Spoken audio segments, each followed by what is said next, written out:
బుర్ర పాడైపోతుంది అంటే బ్రెయిన్‌కి జబ్బు చేస్తోంది అంటే చాలామంది అనుకుంటారు దానికి క్యాన్సర్ వస్తేనో, స్ట్రోక్ వస్తేనే అనుకుంటున్నాం గదండీ! దానికి మించి దారుణమైన జబ్బులు ఇప్పుడు వస్తున్నాయి అని క్లియర్‌గా చెప్తున్నారు. నిన్న వరల్డ్ బ్రెయిన్ డే గదండీ! బ్రెయిన్ డేలో చాలామంది డాక్టర్లు చాలా విషయాలు చెప్పారు. చాలా రిపోర్ట్‌లు నిన్న డిస్కస్ చేసుకున్నాం గదా! అందులో ప్రధానమైనవంతా సారం అంతా గూడా మీకు ఇచ్చేస్తానండి.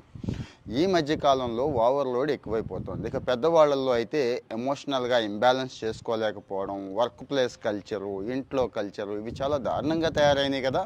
సరే అదేనా అనుకుంటే అన్నిటికంటే పెద్ద ప్రమాదం డిజిటల్ ఓవర్‌లోడ్ ఎక్కువైపోయిందండి. డిజిటల్ ఓవర్‌లోడ్ అంటే స్క్రోలింగ్ అండి. ఇంకా స్క్రీన్ చూస్తూనే ఉంటాం, స్క్రోల్ చేస్తూనే ఉంటాం. ఎటు పోతుందో తెలీదు, ఏమైపోతుందో తెలీదు.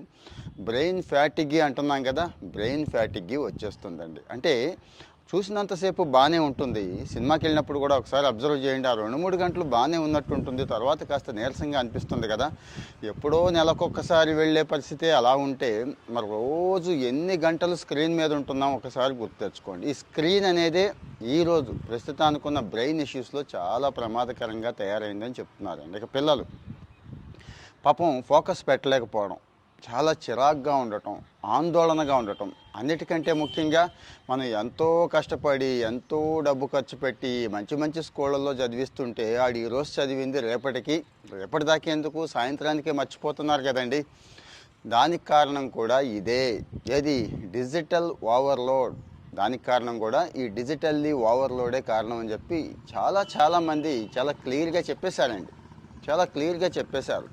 ఈ పిల్లల్లో ఎమోషనల్ ఇంబ్యాలెన్స్ కూడా వచ్చేస్తుందండి. అంటే అవన్నీ చూసి కస్సుమంటాడు మన మీద. ఏదైనా మాట్లాడినా, ఏదైనా పని చెప్పినా కానీ ఆ పరిస్థితి కూడా వచ్చేస్తుంది చూసుకోండి. మన మీద అంటే అన్నాడు పర్లేదు, ఫ్రెండ్స్ మీద అంటే అదే టీచర్ల మీద అలవాటైతే పరిస్థితి ఒక్కసారి ఊహించుకోండి. సో మరి ఏం చేయాలి అనేది నేను ప్రత్యేకంగా చెప్పక్కర్లేదు. తగ్గించుకోవడం తప్పించి వేరే మార్గం లేదు.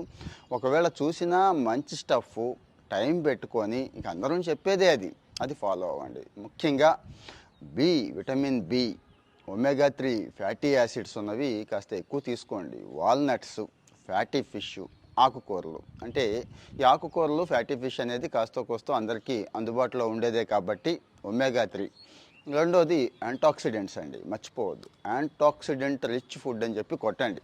చాలా చీపులో రూపాయి, రూ. 2 నుంచి రూ. 10 దాకా దొరుకుతుంది. డైలీ అది మీ ఫుడ్లో ఉండేలా చూసుకోండి.